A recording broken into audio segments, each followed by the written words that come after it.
Bismillahirrahmanirrahim. Assalamualaikum warahmatullahi taala wabarakatuh.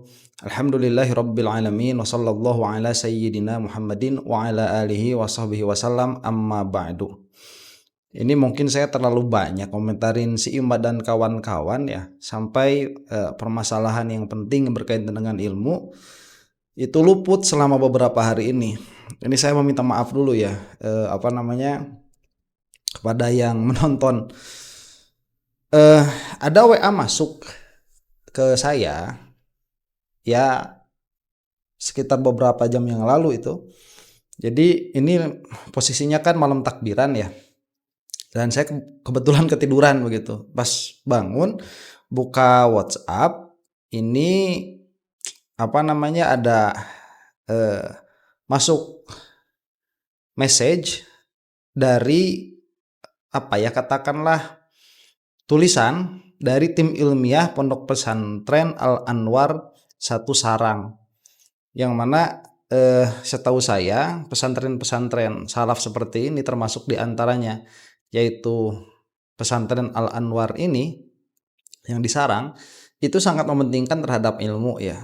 Nah, dan betapa kaget saya itu waktu membaca tulisan ini, karena tulisan ini berhubungan dengan Idul Kurban saat ini. Ini luput terus terang dari pemikiran saya nggak banyak melihat tentang penetapan 1 Zulhijjah kemarin. Jadi kok bisa luput begitu? Ini yang saya bilang ya, isu-isu yang tidak seharusnya diangkat ke permukaan, kemudian diangkat ke permukaan jadi ramai, itu menutup isu-isu yang lebih penting. Kemudian tatkala saya melihat juga Facebooknya Gus Abdul Wahab Ahmad, saya nyebutnya Kiai ya, karena ya sudah alim betul beliau itu. Yai Abdul Wahab Ahmad, beliau itu juga sama ada sedikit komentar terhadap hal ini, dan hal yang senada itu diangkat juga waktu Idul Fitri kemarin. Jadi Kemendag itu ada masalah di sini, dilihat dari kacamata ilmu murni begitu ya, bukan dilihat dari kacamata berpolitik atau bernegara begitu. Jadi ini adalah kepentingan ilmu yang mana mau tidak mau harus saya sampaikan. Saya mau membaca dulu nih, ini adalah tulisan dari Yai Abdul Wahab Ahmad. Saksi yang sendirian mengaku melihat hilal. Ada beberapa pembahasan di kitab klasik terkait satu-satunya saksi yang bersaksi melihat hilal. Namun semua fuqaha yang saya tahu membahasnya dalam konteks ketika persaksian saksi tersebut ditolak oleh pemerintah. Apakah ia masih harus berpuasa sendirian atau berhari raya sendirian? Ada perdebatan soal ini, tetapi bukan ini bahasan kita kali ini. Ada juga pembahasan tentang tidak terlihatnya hilal di suatu kota, lalu ada seorang pendatang dari luar mengaku melihat hilal sewaktu di perjalanan ke kota tersebut. Ada perdebatan soal ini, tapi bukan ini yang ingin saya bahas. Ada juga pembahasan ketika kondisi mendung semua, orang tidak melihat hilal. Lalu ada satu orang di tempat lain yang mengaku sempat melihatnya di balik awan, dan dia bisa menceritakan dengan detail kondisi hilal yang dilihatnya. Maka ini diperdebatkan, tapi lagi-lagi bukan ini yang saya bahas. Yang ingin saya bahas adalah ketika ada banyak orang yang melakukan ru'yah hilal di satu tempat yang sama, seperti lumrahnya kondisi saat ini, selalu banyak yang meru'yat di setiap lokasi. Lalu semua orang di situ mengaku tidak melihat hilal karena mendung, namun kemudian ada satu orang yang bersumpah melihatnya dari tempat dan posisi tersebut. Layakkah kesaksian menyendiri tersebut diterima? Nah, ini permasalahannya begitu. Itu sama tuh dengan kejadian Idul Fitri kemarin, dan ternyata penetapan 1 Zulhijjah pun demikian begitu. Ini yang berusaha diingatkan tanbihnya di situ. Dari satu tim yang berusaha untuk ru'yatul hilal, untuk melihat hilal, itu yang melihat hanya satu orang. Itu pun bukan orang Aceh. Ini terjadi di Aceh ya. Itu pun bukan orang Aceh, itu orang Jawa Timur tuh. Nanti akan ada di tulisan yang dari PP Serang itu. Dari Al-Anwar nanti akan ada tuh tulisannya. Nah, ini problem dulu. Ini sebetulnya ya bukan problem bagi seluruh orang, dalam pengertian apabila kita tidak memiliki interest, tidak memiliki minat terhadap menjaga turos, menjaga kitab kuning atau menjaga qaulnya para ulama, yang akan saya sampaikan ini tidak akan menjadi kepentingan bagi Anda begitu. Jadi akhirnya nanti pasti akan ada komentar, bikin ribut, memecah belah dan lain sebagainya. Yaitu menunjukkan Anda itu tidak tahu posisi qaulnya para ulama dan tidak tahu posisinya para santri sebagai pengawal begitu ya, katakanlah ilmu-ilmu klasik. Nah, ini akan jadi sangat penting sekali bagi orang-orang yang memang sedari awal sangat menghargai para ulama terdahulu. Kemudian kita teruskan ya. Perlu diketahui, meru'yat hilal bukan tindakan santai, tapi tindakan serius dengan ketelitian ekstra dari banyak orang di setiap lokasi. Semua peru'yat melihat koordinat langit di titik yang sama, di waktu yang sama sepanjang umur hilal menurut perhitungan hisab. Mungkinkah ada satu orang yang menghasilkan hasil yang berbeda? Seharusnya tidak mungkin. Kalau di lokasi itu terlihat hilal, maka semua akan melihat. Kalau tidak, maka semuanya tidak akan melihat. Bila ada yang berbeda, tentu sangat mencurigakan. Nah, itu. Ya iyalah, kalau misalkan dari 30 orang yang melihat atau 40 orang yang melihat, kan itu suka banyakan begitu ya. Atau 20 orang lah katakan. Lah kok yang melihat cuma satu dan tidak bisa diverifikasi. Tatkala ditanyakan mana itu, kok nggak ada begitu. Kemudian itu nanti ditetapkan oleh hakim. Lah ini kan kejanggalan sebetulnya. Jadi mau saya tekankan dulu juga di sini bahwa ru'yah dan hisab itu sudah tahu semua lah ya. Itu adalah dua metode yang berbeda tapi sebetulnya sangat beriringan, yang mana hisab itu ya mau dihisab mau tidak, mau dihitung mau tidak, ya sudah begitu keadaannya. Itu sudah sedari dulu ya. Para astronom itu kan hanya melihat polanya saja tuh dan memprediksikan. Dan itu memang tidak akan meleset sesuai dengan hitungan mereka. 3 derajat, 2 derajat, 7 derajat itu sudah ada hitungannya dan memang demikian adanya. Tetapi perintah syariatnya itu untuk melihat. Nah, itu yang diambil minimalnya oleh Syafi'iyah begitu. Itu sudah qaul mu'tabarnya, tidak bisa diganggu-gugat, itu sudah. Karena kita itu memaknai zahir dari apa-apa yang dibicarakan oleh Rasulullah Shallallahu alaihi wasallam. Adapun nanti di sana ada ada perdebatan, itu pasti cabang dari ditetapkannya ru'yah sebagai satu-satunya metode untuk menetapkan terutama di sini gitu ya, bulan Ramadan begitu. Itu sudah pasti. Dan nanti yang berkaitan dengan ibadah-ibadah yang memang berkaitan dengan tanggal, ini pasti akan ru'yah dipakainya, minimal saya katakan tadi di dalam madhab Syafi'i. Nah, nanti pendapat-pendapat yang lain itu hanya cabang dari situ. Kemudian, namun saya belum pernah membaca ada pembahasan kasus spesifik seperti ini di kitab fikih. Bila ada yang pernah membacanya, mohon berbagi di kolom komentar. Mungkin tidak dibahas sebab seharusnya tidak terjadi. Yang saya temui hanya kasus yang mirip yang agak lucu. Dalam Wafayatul A'yan diceritakan pernah terjadi sebuah proses ru'yah sebagai berikut.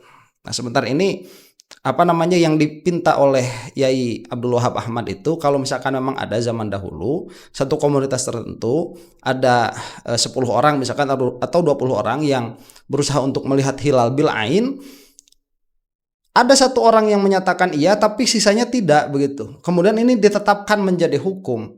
Ini tidak ada pembahasannya. Jangankan ditetapkan jadi hukum, jadi pembahasan saja tidak begitu. Kenapa? Ya karena tidak pernah terjadi. Masa satu orang melihat yang lain tidak? Disebutkan di sini sekelompok orang termasuk melakukan ru'yatul hilal. Ini yang Arabnya saya lewat dulu ya. Sekelompok orang termasuk melakukan ru'yat hilal. Di antara mereka ada Anas bin Malik yang saat itu berusia hampir 100 tahun melakukan ru'yatul hilal bulan Ramadan. Anas berkata, "Aku telah melihatnya sambil menunjuk suatu arah. Namun anggota yang lain tidak melihatnya." Iyas Qadhi Basrah saat itu memperhatikan Anas. Ternyata ada rambut alis mata beliau yang melengkung. Lalu Iyas merapikan rambut itu dan meluruskan dengan alis beliau. Kemudian Iyas berkata kepada beliau, "Ya Abu Hamzah, beritahulah kami di sebelah mana hilalnya." Anas pun memperhatikan lalu berkata, "Aku tak melihatnya." Saat itu ketika ada anggota peru'yat yang mengaku melihat hilal, anggota lain mengeceknya dan ternyata yang dikira hilal adalah alis putih peru'yat senior yang melengkung ke bawah. Sungguh aneh kalau tidak ada cross check dari peruqyat lain di tempat yang sama atau kesaksian peruqyat lain yang menafikan hilal begitu saja dikalahkan dengan klaim satu orang. Sebab itu Qadhi Iyas melakukan cross check tersebut. Nah, yang ada terjadi kesalahan begitu. Jadi dari satu kelompok yang melihat hilal, ada satu orang yaitu sahabat itu ya, sahabat senior. Tuh hilal ada. Dan ternyata rambut begitu. Nah, ini tidak pernah ada seterusnya satu orang melihat kekeh begitu. Itu hilal mana? Nggak ada. Itu nggak ada. Dan yang lain menyatakan tidak ada. Itu tidak pernah terjadi. Baru terjadi ya kemarin ini. Ya menyayangkan. Ini sudah 2 kali terjadi, berarti sudah pola lah ya, sudah adat. Ini sudah adatnya kejadian di Menteri Agama sekarang ini. Ini menyedihkan itu. Kemudian saya jadi ingat satu peristiwa di Konoha, di mana ada satu orang yang mengaku melihat hilal di suatu tempat setelah melakukan olah citra, ketika semua orang lain di tempat tersebut mengaku gagal melihatnya sebab langit gelap. Di foto pun terlihat bahwa langitnya saat itu sangat gelap. Mau Anda naikkan kontras fotonya, saturasinya, atau proses editing apapun, sepertinya Anda tidak akan berhasil menemukan hilal di situ. Tapi anehnya kesaksian tunggal ini, dan itu pun kesaksian atas foto, diterima oleh pemerintah Konoha. Foto hilal yang katanya terlihat dalam editing, maksudnya olah citra tersebut keberadaannya tidak pernah muncul ke publik hingga keberadaannya lebih misterius dari ijazah asli mantan Presiden Konoha. Gelap. Oke. Itu insight dulu terhadap permasalahannya begitu. Nah, sekarang kita masuk kepada pembahasan yang lebih serius lagi. Ini yang dari Pondok Pesantren Al Anwar itu yang masuk message-nya ke saya. Ini dengan judul menjawab polemik penetapan Hari Raya Idul Adha 2025. Jadi jelas dulu posisinya itu ya, bahwa penetapannya tidak sesuai dengan apa yang seharusnya dilakukan. Minimalnya saya katakan untuk mazhab Syafi'i, minimalnya tuh. Dan ini kan cabang dari apa yang sudah saya bahas kemarin sebetulnya. Ini adalah konsekuensi dari kita bermadhab. Ya, jadi bermadhab itu adalah konsekuensi dari kita beragama. Kemudian permasalahan ini adalah konsekuensi dari bermadhab. Ya, yang tidak madhabnya Syafi'i atau misalkan yang sedari awal tidak mementingkan turuth, ya nggak usah jadi soal begitu ya, silahkan urusan Anda saja. Cuman kalau kita mau mau insaf begitu ya di dalam berilmu, sebagaimana saya katakan kemarin, bahwa yang harus kita lihat dari suatu perintah, baik itu perintah yang wajib atau yang sunnah, adalah adanya tolab syar'i. Jadi pola pikir fikih mantikinya atau mutakalimnya itu begini. Apakah besok nih, ini ya yang katanya tanggal 10 nih, hari Jumat, apakah besok ini ada tolab untuk kurban atau tidak? Nah itu berarti kan apabila ini memang adalah tanggal 10, itu berarti ada tuh tolabnya. Dan tanggal 10-nya ini akan kembali kepada ru'yah hilalnya begitu. Jadi apabila ada ru'yah hilal, maka 10 hari setelah itu ada tolab untuk menyembelih. Apabila ru'yahnya ini tidak terjadi, berarti kan digenapkan tuh sampai 30 hari. Berarti 10 hari dari situ belum ada tolab, belum ada perintah dari Allah untuk menyembelih. Baru ada perintah berarti pada hari ke-11-nya dari tidak adanya ru'yah itu. Ya tetap akhirnya nanti tanggal 10 juga. Nah, makanya disebutkan di sini begitu. Itu supaya kita paham. Jadi para ulama itu tidak melihat ada tolab syar'i untuk berkurban. Apabila tidak ada tolab syar'i untuk berkurban, maka di dalam kurbannya ya tidak jadi kurban. Jadinya sedekah daging begitu. Nah itu, dan jauh sekali pahala kurban dengan sedekah daging, karena sedekah daging itu tidak muakkad, tidak ditentukan oleh waktu, ya bisa kapan saja. Tetapi menyembelih dalam kaitannya dengan kurban ini ada waktu yang dikhususkan. Makanya harus hati-hati sedari awal melihat adanya melihat adanya tolab itu, melihat adanya perintah itu. Disebutkan di sini menjawab polemik penetapan Hari Raya Idul Adha 2025 oleh tim ilmiah Pondok Pesantren Al Anwar 1 Sarang. Assalamualaikum warahmatullahi wabarakatuh. Setelah mencermati proses penetapan awal bulan Zulhijjah 1446 yang diumumkan oleh Menteri Agama RI saat sidang isbat beberapa waktu lalu, kami menilai penetapan kali ini hampir mirip dengan penetapan awal Ramadan kemarin. di mana dalil argumentasi yang dibangun kurang memenuhi standar syar'i, bahkan terkesan dipaksakan, sehingga wajar dari banyak kalangan yang mempertanyakan legalitas hasil isbat tersebut. Jadi legalitasnya itu ya memang karena metodologi tidak dipakai. Tatkala metodologi tidak dipakai, kemudian keluarlah kesimpulan itu akan dipertanyakan. Itu kan sudah menjadi konsekuensi. Dalam pernyataannya, Menteri Agama menyampaikan bahwa proses ru'yah telah dilakukan di berbagai titik di Indonesia. Namun hilal yang berhasil diamati hanya di daerah Aceh oleh peru'yah tunggal yang bernama Nabil, bukan putra daerah Aceh melainkan dari Jawa Timur. Itu sama ya dengan kejadian kemarin tuh. Itu pun terjadi pada detik-detik terakhir menjelang keputusan resmi. Nah, ini udah kayak main bola aja ya. Dan telah diverifikasi oleh otoritas berwenang melalui sumpah saksi. Berdasarkan laporan ini, tanggal 1 Zulhijjah ditetapkan jatuh pada Rabu 28 Mei 2025 sehingga Idul Adha dirayakan pada Jumat 6 Juni 2025. Nah, itu konsekuensinya ya. Kemudian, Menag RI menambahkan ada beberapa pertimbangan yang menguatkan persaksian tunggal di atas. Antara lain, 1. Ijtima telah terjadi di seluruh wilayah Indonesia. 2. Ketinggian hilal untuk imkan ru'yah telah memenuhi standar MABIMS ASEAN yakni 3 derajat, sedangkan ketinggian hilal di Aceh 3 derajat 12 menit 29 detik. Jadi sudah di atas, sudah memenuhi itu. 3. Standar minimal sudut elongasi adalah 6 derajat, sedangkan di Aceh sudah 7 derajat 7 menit 27 detik. Nah, kemudian ada ibarat dari Hasyiah Syarwani ya. Sebentar, ini ibaratnya itu yang bagi fi ma law dallal qat'u ala wujudihi ba'dal ghurubi bihaitsu yata'atta ru'yatuhu lakin lam yujad bil fi'li ay yakfiya dzalika falyata'ammal. Milisi. Nah, ini ada beberapa dulu yang ingin saya tekankan. Yang tadi saya bacakan ini adalah argumentasi dari Kementerian Agama. Jadi Kementerian Agama itu sudah memutuskan. Dan yang sering dipakai itu ini memang jadi untuk mendiamkan lah ya, dalam pengertian untuk memberikan argumentasi kepada santri yang suka dengan kitab kuning. Ini yang dipakai itu Tuhfatul Muhtaj. Yang bagi boleh saja di dalam kasus apabila qat'i menunjukkan atas wujudnya hilal setelah setelah terbenam, dengan catatan bihaitsu yata'atta ru'yatuhu, itu bisa datang saja ru'yahnya tetapi tidak ditemui bil fi'li. Ayyakfiya dzalik, itu cukup, falyata'ammal, tapi ya ta'amul lah, pikirkan begitu. Nah, ini kalau ada falyata'ammal ya agak bermasalah sebetulnya. Jadi begini yang buat dikasih ya. Ini kalau misalkan secara hitungan dia sudah cukup. Ini pasti ada hilal. Tadi kan saya katakan semua permasalahan ini akan kembali kepada ru'yahnya bil ain, bil fi'li nanti disebutnya itu. Jadi ada bil quwah, ada bil fi'li. Bil quwah itu secara potensi, bil fi'li itu dia secara langsung. Nah, hitung-hitungan hisab itu dihitungnya nanti itu bil quwah, itu hanya potensi saja, yang mana harus dilihat dengan mata kepala. Nah, apabila dia itu sudah pasti secara hitungan ada nih hilal tuh misalkan besok tuh ya akan ada. Tetap kan harus dilihat tuh. Tatkala dilihat tidak terjadi, tidak ada, maka cukup kata di sini yang Hasyiah Syarwani.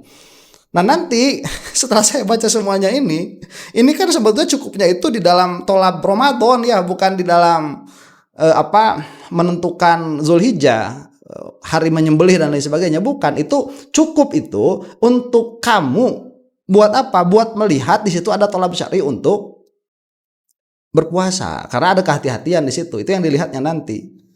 Beda halnya dengan kurban ini. Kalau kurban dilaksanakan karena ru'yah yang bermasalah, nantinya bukan kehati-hatian, malah kecerobohan. Itu poinnya sebetulnya. Setelah saya baca panjang ini ya, panjang sekali yang akan dibacakan. Cuman saya mau disclaimer dulu sedari sekarang, saya tidak akan membacakan tidak akan membacakan nukilan kitabnya karena harus mutolaah dulu karena panjang-panjang sekali. Sedangkan saya itu bukan ahlinya di dalam fikih, saya takut salah membaca. Cuman kitab musalamah ini adalah dalil yang diambilkan dari kitab-kitab begitu. Saya sudah membaca dan saya secara global paham standingnya di sebelah mana. Cuman kalau harus saya bacakan, saya harus mutolaah dulu dan tidak ada waktu untuk mutolaah begitu ya. Oke, kita teruskan. Sebagai tanggapan, kami memiliki beberapa sanggahan dan catatan yang harus diperhatikan agar di kemudian hari tidak terjadi lagi kesalahan fatal dalam hasil isbat yang justru merugikan umat akibat argumentasi dalil yang tidak akurat. Berikut rinciannya. 1. Beberapa laporan dari berbagai situs web menyebutkan bahwa hilal awal Zulhijjah 1446 Hijriah tidak terlihat pada Selasa 27 Mei 2025 di sejumlah lokasi di Indonesia, seperti Bukit Condrodipo, Gedung Pusat Observatorium Tengkucik Kutakarang, Tanjung Pinang, dan Bukit Belang Tiron. Karena kondisi awal awan tebal, fakta-fakta ini memunculkan kesan bahwa keputusan penetapan dilakukan tanpa landasan yang kokoh. Tuh tadi, secara hisab itu mungkin pada tanggal 27 Mei itu, tetapi tidak terlihat karena awan tebal. Dipaksakan karena hanya karena satu orang yang mengaku melihat hilal. Itu yang pertama, jadi penetapan 1 Zulhijjahnya bermasalah. Yang kedua, dikabarkan bahwa laporan hilal tidak terlihat secara langsung, melainkan melalui citra olahan yang dihasilkan oleh teleskop Vixen ED100SF dengan kamera QHY III 178 yang dioperasikan oleh saudara Nabil. Nah, orang yang tadi tuh seorang peruqyat dari Jawa Timur dan profesinya sebagai ketua media di salah satu pondok pesantren di Jawa Timur. Laporan ini bahkan baru diajukan setelah sidang awal selesai, sehingga memerlukan persidangan tambahan untuk pengambilan sumpah saksi. 3. Dalam mazhab Syafi'i yang diyakini mayoritas muslim Indonesia, ru'yah bil fi'il, pengamatan langsung dengan mata, adalah metode utama dalam menetapkan awal bulan Hijriah. Jika dasar penetapan adalah citra satelit yang diolah secara digital, maka keabsahan metode tersebut sangat patut dipertanyakan. Oleh karena itu, keputusan ini berpotensi menimbulkan keraguan dan kesan memaksakan kesepakatan tanpa mempertimbangkan dalil-dalil yang lebih valid. Memang ini kesannya yang terlihat dari Menteri Agama itu ya. Kemudian poin nomor 4, Indonesia menyelisihi negara-negara ASEAN seperti Malaysia, Brunei, dan Singapura yang menetapkan Hari Raya Idul Adha pada hari Sabtu 7 Juni 2025. Padahal Rasulullah Shallallahu Alaihi Wasallam bersabda, as-saumu yauma tasumun wal fitru yauma tufritun wal adha yauma tudhun. Rawahu at-Tirmidzi. Itu sudah jelas tanggal itu ya. Demikian adanya ya. Ini nanti beberapa bulan-bulan yang lain itu bil qiyas begitu kepada bulan puasa. Itu sudah jelas lah ya. Jadi standing pointnya yang ini kok kenapa negara-negara tetangga itu Idul Adha-nya hari Sabtu, lah Indonesia kok malah ngikut sama yang jauh? Itu kan aneh juga secara komunal begitu ya. Asas kebersamaan dan keseragaman mestinya harus diperhatikan, mengingat negara-negara tetangga matlaknya berdekatan dengan Indonesia. Jadi sangat aneh jika negara ini ingin berseragam dengan Arab Saudi dalam perayaan Idul Adha karena matlaknya jauh sekali. Dan perbedaan hari raya di antara kedua negara tersebut memang hal yang lazim. Poin kelima, semua orang di tempat itu tidak ada yang bisa melihat. Cuma satu yang mengaku melihat, dan orang itu lagi-lagi orang utusan dari Jawa Timur, bukan orang Aceh. Kasusnya sama dengan penetapan bulan Ramadan yang lalu, sama itu. Yang keenam, penetapan awal bulan Hijriah selain bulan Ramadan harus didasarkan pada persaksian minimal 2 orang laki-laki. Sedangkan dalam kasus ini hanya disebutkan 1 orang saksi bernama Nabil. Hal ini bertentangan dengan konsep fikih jumhurul ulama. Imam Nawawi dalam Majmu' menegaskan. Kemudian itu ada di bawah. Silakan dibaca sendiri ya. Saya sudah baca tadi itu, kalau harus benar bacanya dengan i'robnya itu saya harus mutolaah dulu. Nggak ada waktu, nggak mampu. Kemudian yang ketujuh, terkait ibarat dalam Asyarwani, yakni statement Ibnul Qasim Al-Abadi yang menyatakan apabila hisab qat'i menunjukkan hilal sudah wujud setelah matahari terbenam, namun tidak terlihat secara langsung oleh mata, maka hal itu cukup dijadikan dasar kewajiban puasa. Berikut teks aslinya. Nah itu berbedanya ya bulan puasa dengan Zulhijjah itu. Zulhijjah ini nanti kan ada tasyrik di situ, makanya ada tasyrik. Ini kalau dicepatkan kepada Jumat sekarang, bisa jadi di sisi Allah Subhanahu wa taala itu bukan sebagai kurban. Begitu. Oh, ini kan kata pemerintah. Pemerintah itu nggak bisa bikin hukum begitu. Ya kecuali kalau misalkan kamu mau melihat, ya sudahlah, nanti pemerintah bertanggung jawab, ya sudah. Dan pertanggungjawaban itu ya akan ada konsekuensinya. Bukan berarti pasti benar juga, enggak. Ada konsekuensinya itu. Kemudian tanggapan kami, pendapat Ibnu Qasim ini menyelisihi matannya, yakni karya Ibnu Hajar Al-Haytami yang sebentar, ada lewat nggak? Oh, ada. Tanggapan kami, pendapat Ibnu Qasim ini menyelisihi matannya, yakni karya Ibnu Hajar Al-Haytami. Oh bentar, bukan ya? Tuhfatul Muhtaj tadi. Oh iya betul. Tanggapan kami, pendapat Ibnu Qasim ini menyelisihi matanya, yakni karya Ibnu Hajar al-Haytami yang dihasyiahi oleh Asy-Syarwani, atau menyelisihi terhadap mazhab Syafi'i pada umumnya yang menekankan ru'yatul hilal fi isbatis syahr. Kemudian, apakah statement ini dapat diterima oleh hakim sebagai dasar penetapan isbat awal bulan Hijriah? Jawabannya tidak bisa. Seorang hakim atau pemerintah tidak dibenarkan menetapkan awal bulan Hijriah hanya berdasarkan hasil hisab sebagaimana dijelaskan dalam Majmu' Syarhul Muhadzab. Itu sudah jelas. Jadi hakimnya pun seharusnya tidak seperti itu. Ya, ini terus ke bawah lah ya. Coba dicari itu. Oleh karena itu, pernyataan dalam kitab Asy-Syarwani yang mengutip pendapat Imam Ibnu Qasim tersebut hanya berlaku untuk amal nafsihi, tidak boleh dijadikan landasan hukum bagi hakim untuk memutuskan.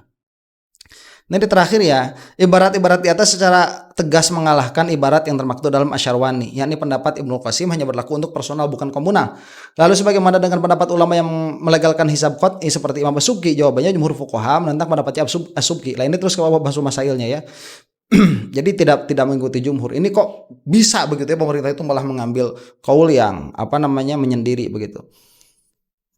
Himbauan kami langsung saja ke bawah ya. Ini baca sendiri, bisa di pause atau bisa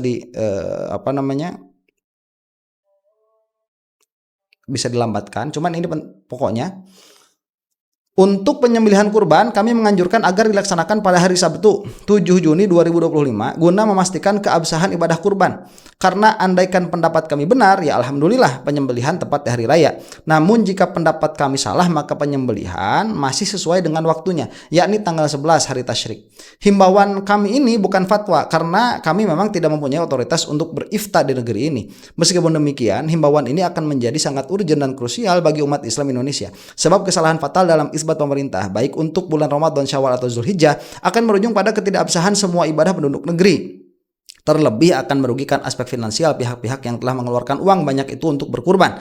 Oleh karena itu pemerintah harus memperhatikan kritikan semacam ini. Betul itu ya. Jadi ini kan di sisi Allah, sekali lagi saya katakan. Nah, ini semenjak dulu hari Arafahnya Indonesia dan Arab Saudi itu berbeda. Lalu kenapa pada tahun ini ada upaya pemaksaan untuk menyelesaikan keduanya? Adakah kerugian materi atau non materi yang akan dialami umat jika hari raya diundur hari Sabtu? Nah, entahlah itu, teruskan saja ya. Terakhir ini kami memohon maaf kepada Allah Subhanahu wa taala agar kita semua kaum muslimin Indonesia selalu jauhkan dari segala kesesatan, ya sudah. Amin begitu ya, ke bawahnya itu. Nah, jadi kesimpulannya tuh yang ada di tulisan ini masih silahkan baca sendiri begitu ya. Kalau mau supaya kita ini nggak ribut, ya keluar sholat Idul Adha tetapi dohirnya itu meskipun dia dohirnya itu sholat id tapi batinnya sholat duha. Tapi ini juga nanti bermasalah di dalam permasalahan fikihnya, karena sholat idnya itu ada takbir 75, sedangkan sholat duha itu takbirnya tidak 75. Itu juga nanti bermasalah juga. Jadi ala kulli halin, kalau misalkan kita mau berhati-hati ya mentahqiq ibadah itu sulit, karena memang sekali lagi untuk memahami fikih harus memahami tauhid dulu sampai ke usul begitu ya, baru sampai ke fikih. Dan untuk orang-orang awam, permasalahan seperti ini adalah permasalahan yang tidak perlu dipermasalahkan, cuman ini memang betul-betul urgent bagi mereka yang ingin menjaga ibadah di sisi Allah Subhanahu wa taala. Maka lebih bagus kurban itu kita undurkan saja sampai hari Sabtu. Demikian, wallahu taala alam bisawab. Assalamualaikum warahmatullahi taala wabarakatuh.